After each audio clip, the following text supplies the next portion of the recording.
Haley work with is going to work with a certain alacrity and energy to get things done very quickly. What he can do through executive order, what he could do with the Congress, bringing in the governors. Nobody gets a second chance this big in their lives and just puts it on the shelf like it's a trophy or a gold star. He's going to use that as a platform for good and undo some of these bad policies, and I think do even better. You know, these celebrities, these athletes, he's got job creators and innovators. He's got Elon Musk and Dana White. He's got people who make stuff, who people say, wow, there's an American success story, and he's going to bring them aboard. So Vice President Harris has now encountered what is known as the Van Buren curse. It's the failure of the Vice President to get to the presidency. Only two have done it, and that is Mark Van Buren in 1836 and George H.W. Bush in 1988. You know, the question is what the Republican Party looks like now. And Kayleigh, it's a multiracial party, to your point. It's working class, and maybe it's the future. I mean, it's Elon Musk. It is Joe Rogan and podcasts. It is, you know, there's an opportunity here on both parties to realign and change. There are going to be a lot of conversations that go on to that end. Who is the next standard bearer for president? Is it J.D. Vance? Is he the one who picks up the torch after a 4-year legacy-defining term with the success that Kellyanne's describing? Is it J.D. Vance that picks it up?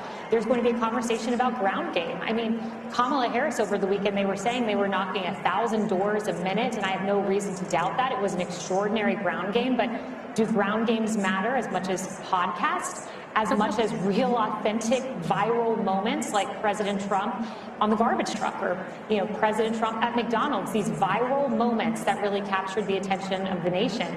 And what does the Republican Party look like going forward? It's a broad coalition. It's an exciting coalition. And I think if President Trump manifests that working man agenda, no tax on tips, no, you know, limit on credit card interest rate, that's a working man's economic agenda.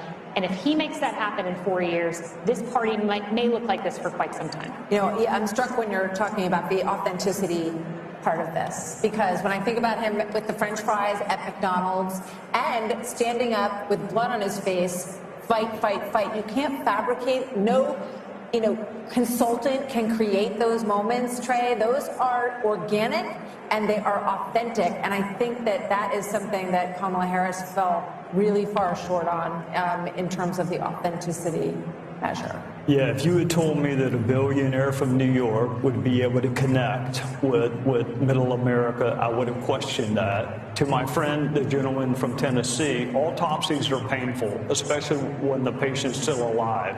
I wonder what the Democrat Party is going to go through in the next weeks and months, because this was a loss that I don't think anyone saw coming, not to this magnitude. So what does the autopsy look like if you're a Democrat? It's painful, but you have to have one. How did you lose, and how did you lose this soundly? The easiest way to do it for them would be to simply say, if Joe Biden hadn't clung to the job, clung to the nomination, and hidden his condition with a lot of help, they could have had an open nominating process and gotten a more attractive nominee who would have been freer to walk away from Biden policies and would have had a better shot. I mean, I think that's the easiest, simplest solution. But I'm not sure that's where they'll go. But that makes sense. I don't think you can pass over an African-American female, which is a very loyal constituency for the Democrat Party. I don't see how they could have passed over. But if he'd left the office and she'd run, she would have been put through a different process and would have had competition, and the whole thing would have been different. You know? But I mean, Harold, you have a Democratic Party that's pretty old. I mean, you have Nancy Pelosi and Chuck Schumer and Joe Biden. Well, you got Andy Beshear, you got Josh Shapiro, you got Gretchen Whitmer. That's a different kind of Democrat, and that is not the progressive Democrat that wins in a primary. So is it going to be a change in your party? Well, we nominated a Bill Clinton and a Barack Obama who were not from the old days party. So I think we'll do that. Look, tonight, what happened this evening and what's happened over the last year has been described. There were those on this panel who didn't believe that this resurrection could have occurred. So if this can happen, things are possible in politics if you're willing to change and willing to have courage and determination. And whatever Democrats or anybody want to say about this guy who's been elected our president, he personifies that courage and determination and persistence. So I think, Trey, you were asking a serious question, and Britt gave a very serious answer. I think that's going to be part of the answer. And we've got to look long and hard about whether or not the way we campaign sometimes with identity politics, then at the end, is that the right way to do it? But before you get there, you got to get a purpose and a message. And we'll get there. And we've got a long history of figuring these things out as a nation, as a party, and we'll figure it out this time. So the carnage speech got a lot of attention at the inauguration. Do we think that Oh, yeah. this speech, I was going way back. we're actually told that the teleprompters have been removed from the stage, so we could be in for a long haul here.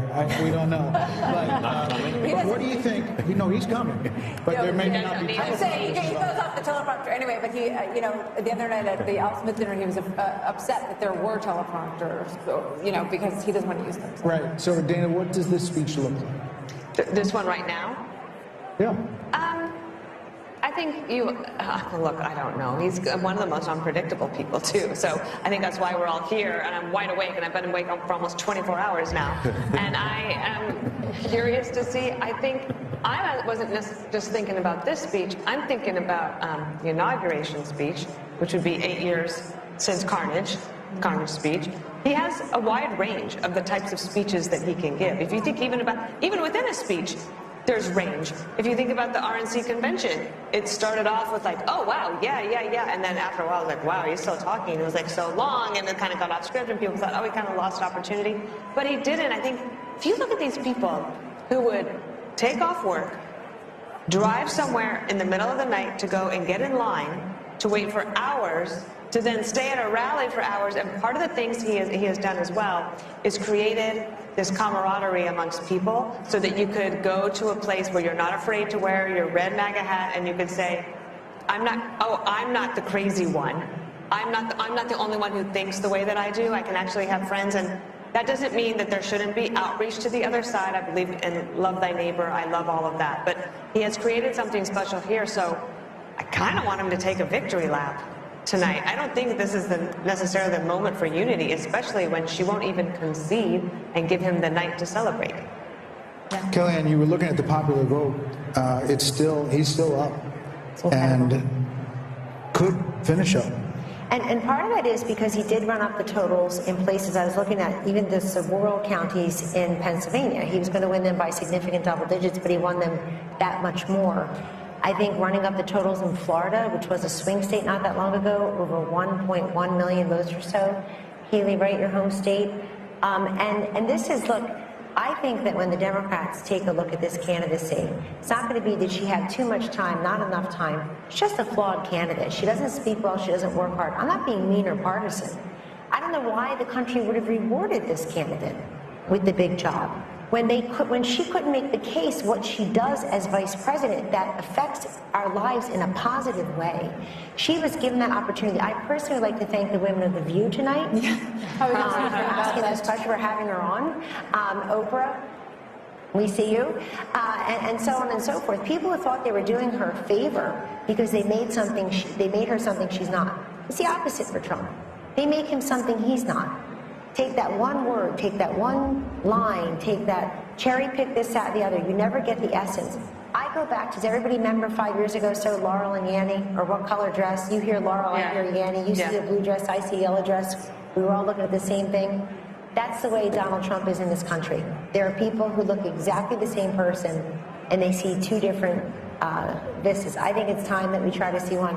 Look, I don't know who said it earlier. I'm a little worried about the reaction of the Democrats and the Kamala people here. I'm very worried. I think that there are a lot of unhinged people across the political spectrum, and we gave very little quarter to how many anti-Kamala voters are out there. I don't want to hear the words racism, sexism. It's eyesight and hearing. We were listening and watching her, and I'm very worried that we've not talked a lot about how violent people may be and angry because she lost. Right. I'm afraid of that.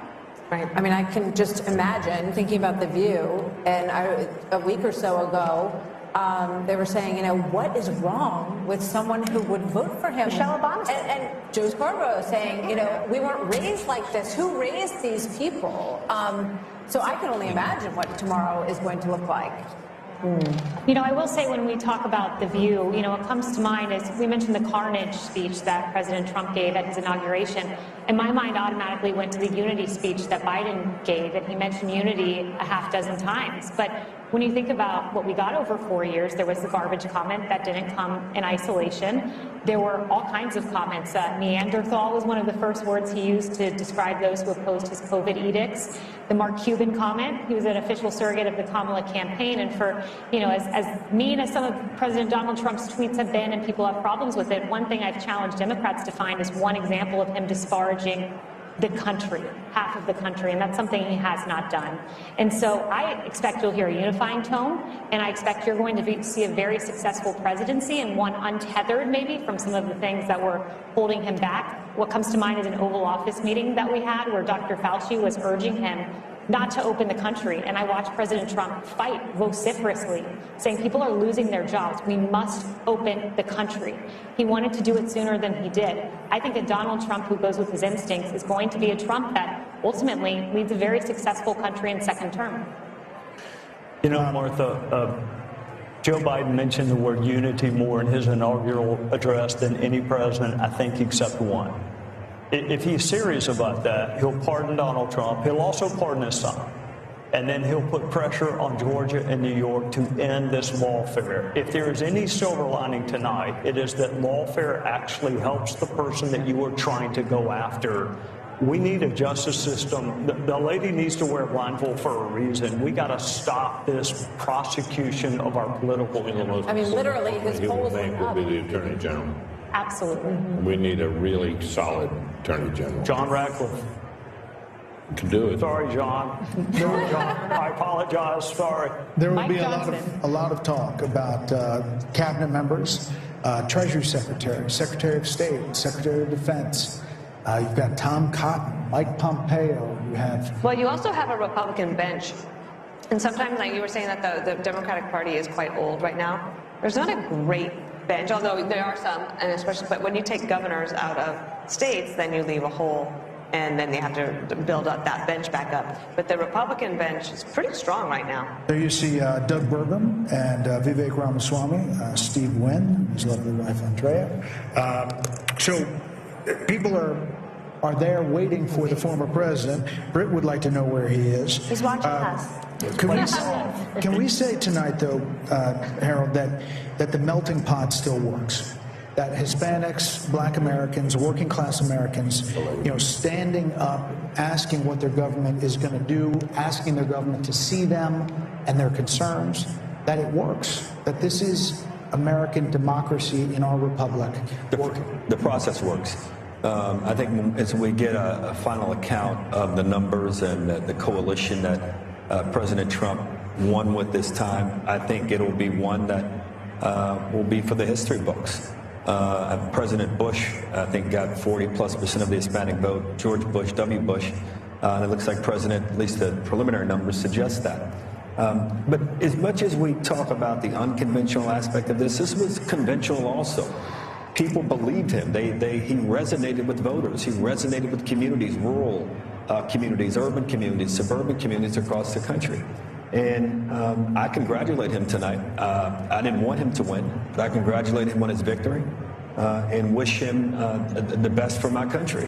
And I can only hope that the concerns that are articulated by my dear friend Kellyanne, that they're not realized. I hope that my party and my friends, and for that matter, Republicans alike, that we're all able, once we get past the moment here, the 24 hours of excitement and joy and celebration, to understand that what we're really celebrating is the greatest experiment to have ever come to existence. It will celebrate 250 years of its own existence in 2026. So those are my thoughts, Brett. I'm struck by the issue of abortion, because it was talked about so much, and it was presented as if, you're a woman and you are not going to support her, then you hate all women. They said that husbands, were hateful towards their wives and the women in their lives if they didn't support this candidate. And I think it just goes to show that that kind of, manipulating, it doesn't win. And narrow casting us based on our gender. I think Kamala Harris was talking to us from the waist down, and I think Donald Trump was talking to us from the waist up as well. That's where my eyes, my ears, my heart, my brain, and my big mouth are. So, you got to talk to the woman in full. It's as if she doesn't know anything about the economy, or she doesn't care about what's going on in Ukraine or Israel or with Iran, or can't do the math on her grocery bill. It's an insult. Of course people care, but we care about many things. Just as we are not monolithic in life, we're not monolithic thinkers politically.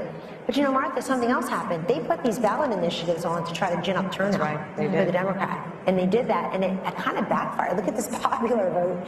And it backfired. The other thing is, if you've got 10 abortion ballot initiatives, you can vote your conscience on abortion, and you can vote separately or similarly for president. The presidential race was not a proxy for your position on abortion. By the way, somebody sent me the statistics. Over $500 million spent on ads about abortion. $500 million in this country out of the $16 billion Brett is talking about. $37 million for pro-lifers. The rest was the pro-choicers. It's just insane amount of money. So we've spent a lot of time talking about markets tonight and the betting markets.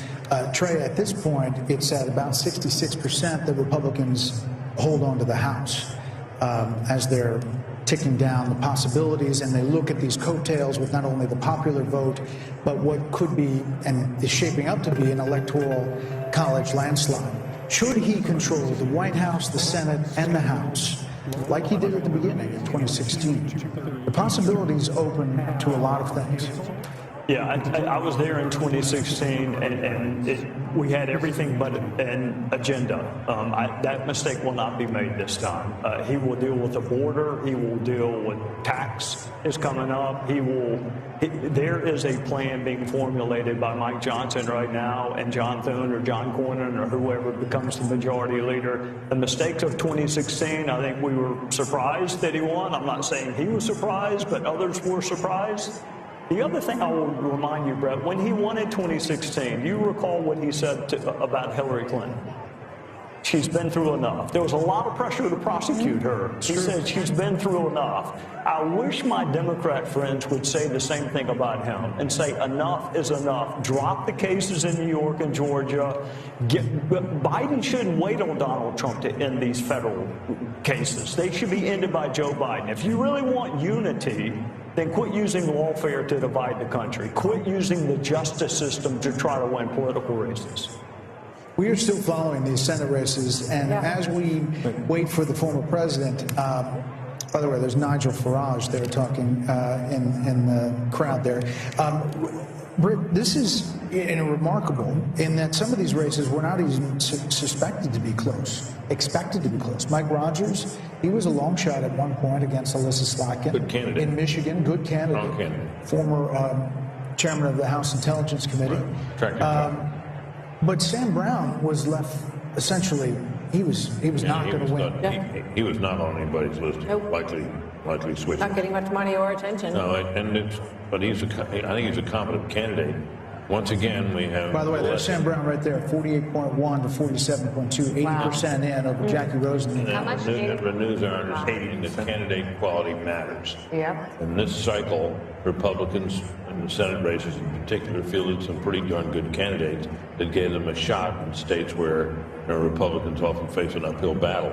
And the fact that, it looks like it won't be just a squeaker, there might be a little margin there for Republicans in the Senate is testament to that. Let's see what Wisconsin is, guys. Can we put up Havdi in Wisconsin?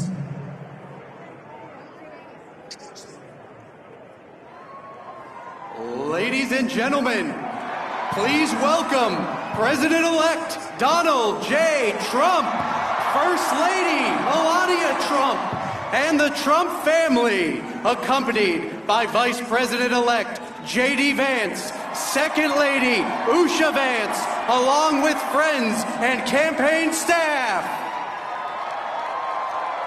And I'm proud to be an American, where at least I know I'm free. And I won't forget the men who died, who gave that right to me. And I'm glad her still today. 'Cause there ain't no doubt I love this land. God bless the USA.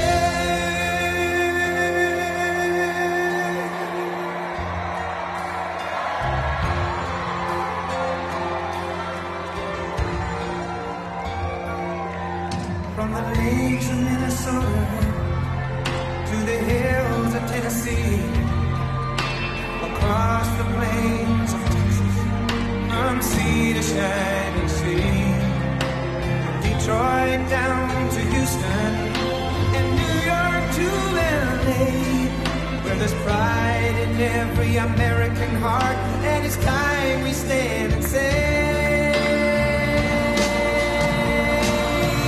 that I'm proud to be an American, where at least I know I'm free. And I won't forget the men who died, who gave that right to me. And I gladly stand up next to you and defend her still today. 'Cause there ain't no doubt I love this land. God bless the USA.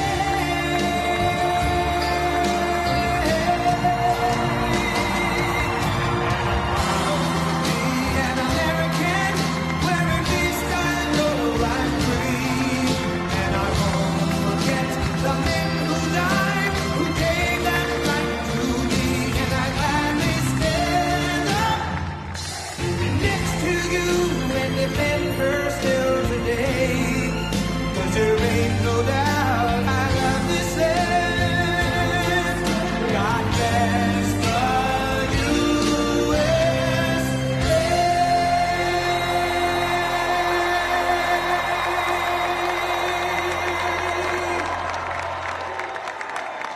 Thank you very much. Wow.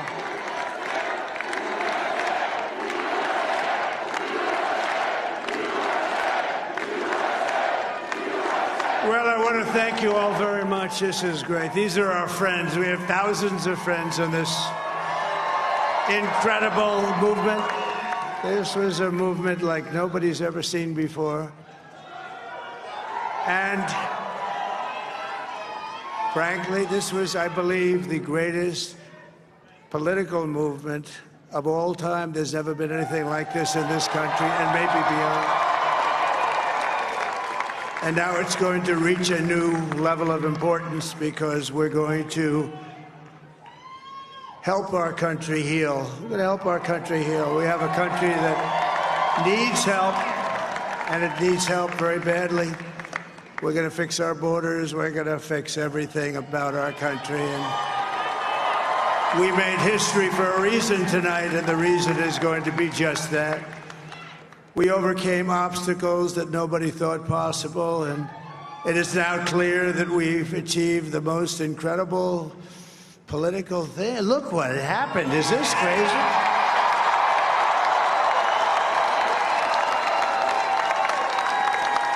But it's a political victory that our country has never seen before, nothing like this. I want to thank the American people for the extraordinary honor of being elected your 47th president and your 45th president. And every citizen, I will fight for you, for your family, and your future. Every single day, I will be fighting for you, and with every breath in my body, I will not rest until we have delivered the strong, safe, and prosperous America that our children deserve and that you deserve. This will truly be the golden age of America. That's what we have to have. This is a magnificent victory for the American people that will allow us to make America great again. Oh, we're gonna. And in addition to having won the battleground states of North Carolina, I love these places, Georgia, Pennsylvania, and Wisconsin,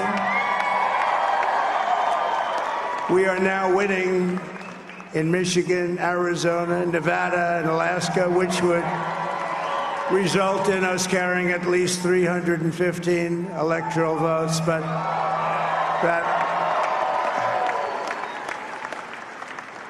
it's much easier doing what the networks did or whoever called it, because there was no other path. There was no other path to victory. We also have won the popular vote. That was great. Very proud of that.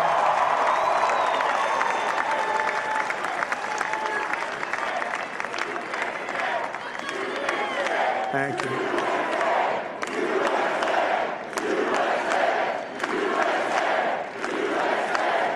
Thank you very much. Thank you.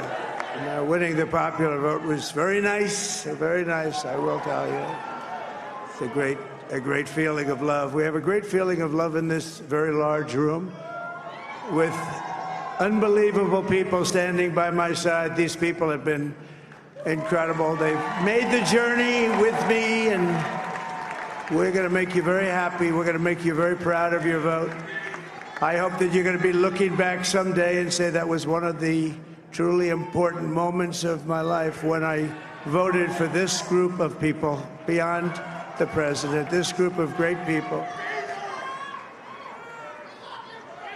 America has given us an unprecedented and powerful mandate.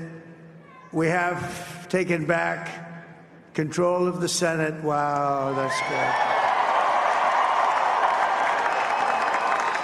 And the Senate races in Montana, Nevada, Texas, Ohio, Michigan, Wisconsin, the great Commonwealth of Pennsylvania, were all won by the MAGA movement. They helped so much.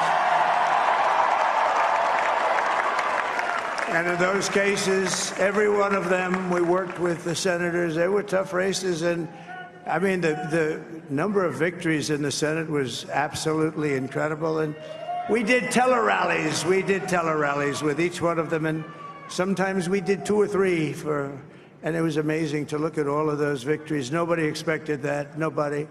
So I just wanted to thank you very much for that. And you have some great senators and some great new senators.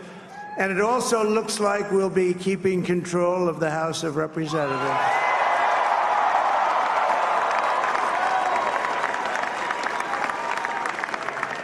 And I want to thank Mike Johnson. I think he's doing a terrific job. Terrific job.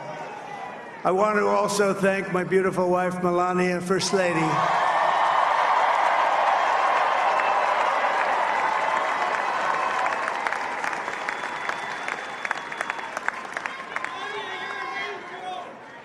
Who has the #1 best-selling book in the country. Can you believe that?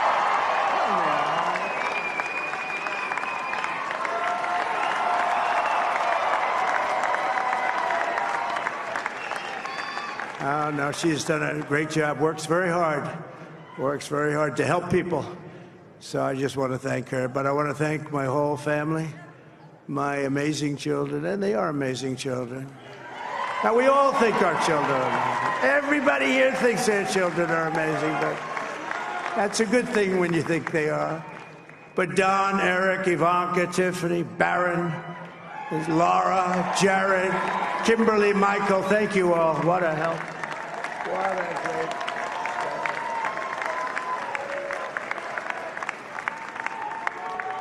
My father-in-law, Victor, is tremendous, and we miss very much Melania's mother, Amalia. We miss Amalia, don't we, huh?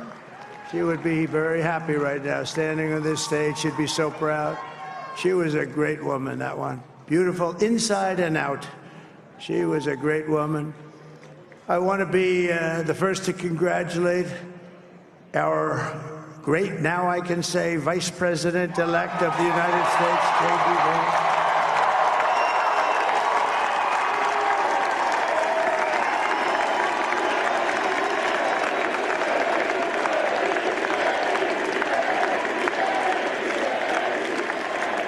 And his absolutely remarkable and beautiful wife, Usha Vance.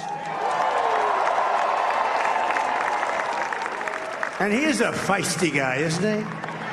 You know, I've said, go into the enemy camp, and you know the enemy camp is certain networks, and a lot of people don't like to. Sir, do I have to do that? He just goes, okay. Which one? CNN, MSDNC? He'll say, all right, thank you very much. He actually looks like he's like the only guy I've ever seen. He really looks forward to it, and then he just goes in and absolutely obliterates them. Say a couple of words.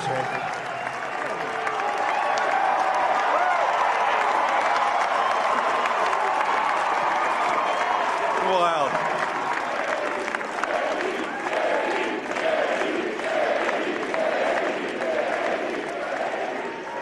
Well, Mr. President, I appreciate you allowing me to join you on this incredible journey. I thank you for the trust that you placed in me. And I think that we just witnessed the greatest political comeback in the history of the United States of America.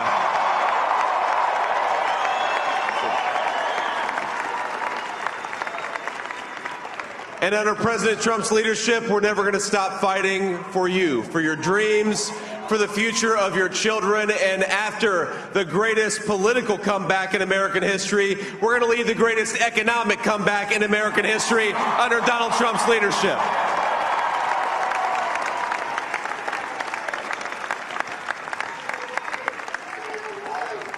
Thank you very much. He's turned out to be a good choice. I took a little heat at the beginning, but he was, I knew the brain was a good one, about as good as it gets. And we love the family, and we're going to have a great 4 years, and we're going to turn our country around, make it something very special. It lost that little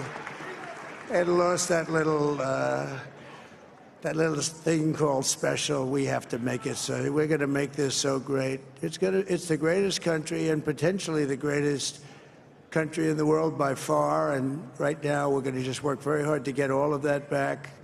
We're going to make it the best it's ever been. We can do that. If we had to wait longer, I don't know. It was going bad, and it was going bad fast. We're going to have to seal up those borders, and we're going to have to let people come into our country. We want people to come back in, but we have to let them come back in, but they have to come in legally. They have to come in legally. Let me also express my tremendous appreciation for Susie and Chris, the job you did. Susie, come here. Come here, Susie. Chris, come here, Chris. Susie likes to stay sort of in the back, let me tell you. The Ice Maiden, we call her the Ice Maiden. Come here, Chris. Come here, Chris. Susie likes to stay in the background. She's not in the background. Come here, Susie. This wasn't expected, but I just want to thank, obviously, President Trump for this journey. It was a great one, and he's a hell of a candidate, and he's going to be a hell of a great 47th president. And this team that we had, the best team, and, of course, even my boss, Susie Wiles, the best. Thank you. Thank you, and thank you, Susie. Look at her. She's shy. I've never seen her be shy before. Susie. They're great. Everybody up here is great. Everybody up here is very special. But the Trump, who did you say? Oh, let me tell you, we have a new star. A star is born, Elon. Now he is. Now he's an amazing guy. We were sitting together tonight. You know, he spent 2 weeks in Philadelphia and different parts of Pennsylvania, campaigning. You know, he sent the rocket up 2 weeks ago, and I saw that rocket, and I saw it coming down. I saw it. When it left, it was beautiful, shiny white. When it came down, it didn't look so pretty. It was going 10,000 miles an hour, and it was burning like hell. I said, what happened to your paint job? He said, we've never made a paint that could withstand that kind of heat. And but I saw it come down and turn around. And it was, you know, it's like 22 stories tall, by the way. It looks a little smaller than that, but it's big. and it came down, and you saw that fire burning, and I'm saying, only Elon can do this. It must be an Elon. And I tell the story. I told it last night. I had a man on the phone. I had the screen muted, no sound. I was talking to a very important man, happens to be here. And that very important guy, one of the most important people in, I would say, the country, actually. But, you know, I was president, and now it looks like I was going to be maybe president again, so I figured I could ask him to hold. So I asked him to hold. And especially because you're going to be president again, they hold. So I took the phone down, and I'm looking at the screen. I'm seeing this crazy thing that's going around and coming down. It looks like it's going to crash into the gantry. And I said, oh, no. And I said, do me a favor, do you mind holding for a couple of minutes? I want to see this. I thought it was a space-age movie or something. I put the phone down. Bad part, I didn't pick it up for 45 minutes, and he was holding. But this spaceship came down, and I saw those engines firing, and it looked like it was over. It was going to smash. And then I saw the fire pour out from the left side, and I put it straight. And it came down so gently, and then it wrapped those arms around it, and it held it. And just like you hold your baby at night, your little baby. And it was a beautiful thing to see. And I called Elon. I said, Elon, was that you? He said, yes, it was. I said, who else can do that? Can Russia do it? No. Can China do it? No. Can the United States do it other than you? No. Nobody can do that. I said, that's why I love you, Elon. That's great. And you know, when we had the tragic Hurricane Helene, and it hit North Carolina, they were really devastated, the water. This was a big water, as big as we've ever seen, water hurricane. It built lakes out of nothing. Fields became lakes, and the danger was unbelievable. And the people from North Carolina came to me and they said, would it be possible, at all possible, for you to speak to Elon Musk? We need Starlink. I said, what's Starlink? It's a form of communication. So I called Elon, and I'll tell you what, he had, and it was very dangerous. People would die. They had no communication. All the wires were down. I called Elon Musk. I said, Elon, you have something called Starlink. Is that right? Yes, I do. What the hell is it? He said, it's a communication system that's very good. I said, Elon, they need it really, really badly in North Carolina. Can you get it? He had that there so fast. It was incredible. And it was great. It saved a lot of lives. He saved a lot of lives. But he's a character. He's a special guy. He's a super genius. We have to protect our geniuses. We don't have that many of them. We have to protect our super geniuses. I want to thank some of the guys. You know, we have up here today the U.S. Open champion. He's a fantastic golfer, slightly longer than me. Hits the ball a little bit longer than me. Just a little bit. Bryson DeChambeau is up here someplace. What happened to Bryson? Where is he? Bryson. Oh, he was shot. He's hitting balls. Oh, he's on the way. He's hitting balls. Bryson. Oh, look at him.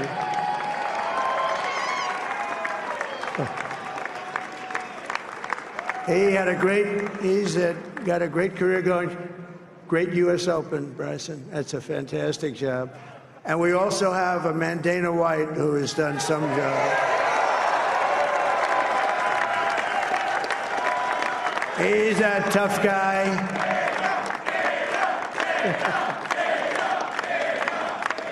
So Dana started UFC and came to me, do you mind if I use your... Nobody wanted to give him a rinse because they said it's a rough sport, a little rough.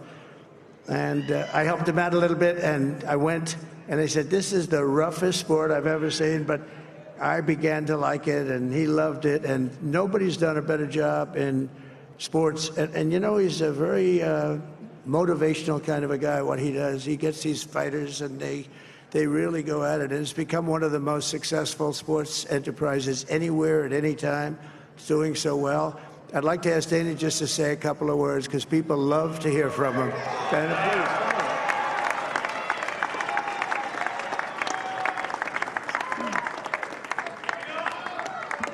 Nobody deserves this more than him, and nobody deserves this more than his family does. This is what happens when the machine comes after you. What you've seen over the last several years, this is what it looks like.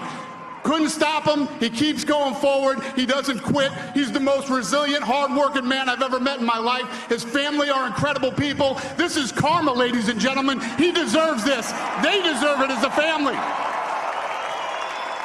I want to thank some people real quick. I want to thank the Nelk Boys, Aiden Ross, Theo Vaughn, Bustin' with the Boys, and last but not least, the mighty and powerful Joe Rogan. And thank you, America. Thank you. Have a good night.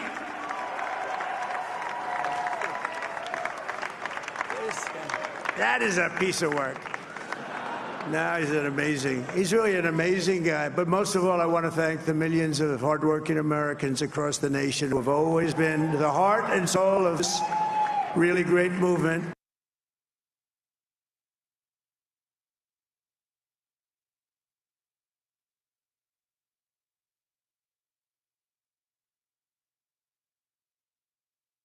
We're gonna pay you back. We're gonna do the best job. We're gonna turn it around. It's got to be turned.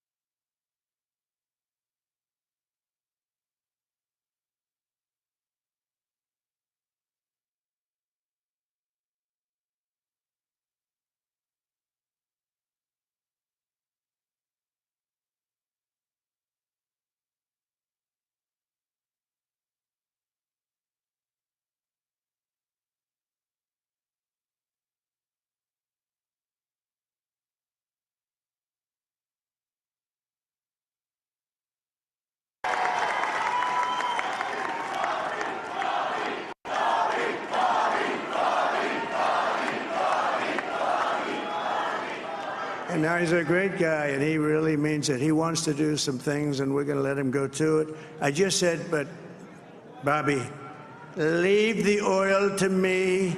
We have more liquid gold, oil and gas. We have more liquid gold than any country in the world, more than Saudi Arabia. We have more than Russia. Bobby, stay away from the liquid gold. Other than that, go have a good time, Bobby.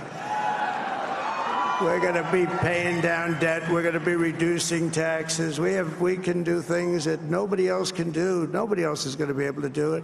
China doesn't have what we have. Nobody has what we have. But we have the greatest people also. Maybe that's the most important thing.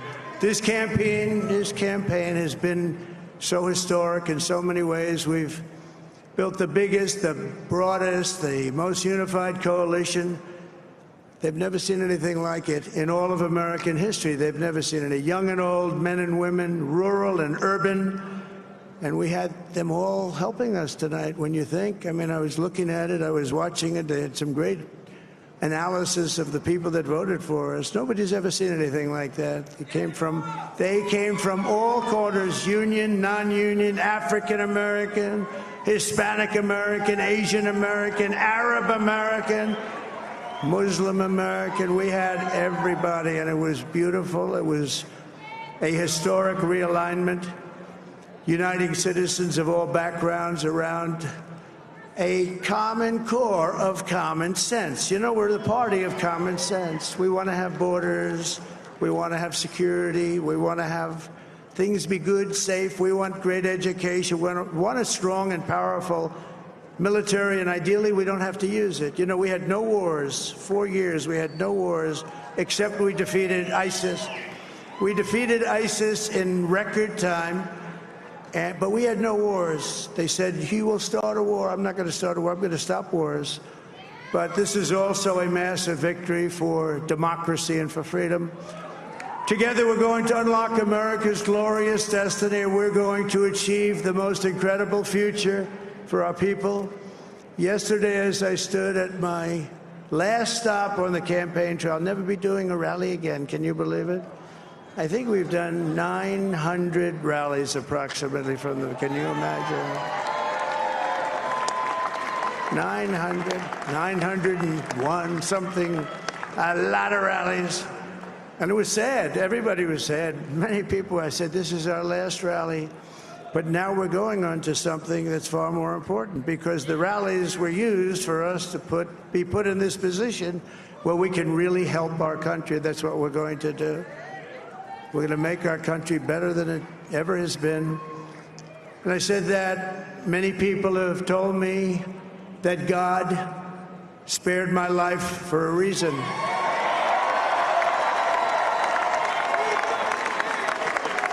And that reason was to save our country and to restore America to greatness. And now we are going to fulfill that mission together. We're going to fulfill that mission.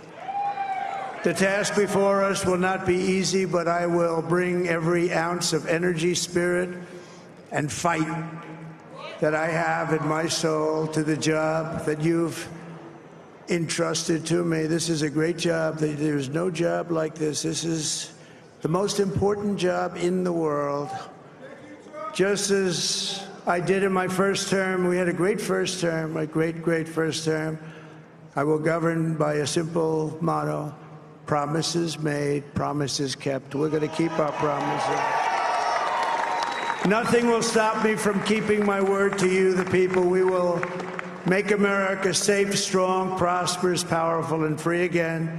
And I'm asking every citizen all across our land to join me in this noble and righteous endeavor. That's what it is. It's time to put the divisions of the past 4 years behind us. It's time to unite. And we're going to try. We're going to try. We have to try. And it's going to happen. Success will bring us together. I've seen that. I've seen that. I saw that in the first term when we became more and more successful. People started coming together. Success is going to bring us together, and we are going to start by all putting America first. We have to put our country first for at least a period of time. We have to fix it. Because together we can truly make America great again for all Americans. So I want to just tell you what a great honor this is. I want to thank you. I will not let you down. America's future will be bigger, better, bolder, richer, safer, and stronger than it has ever been before. God bless you, and God bless America. Thank you very much.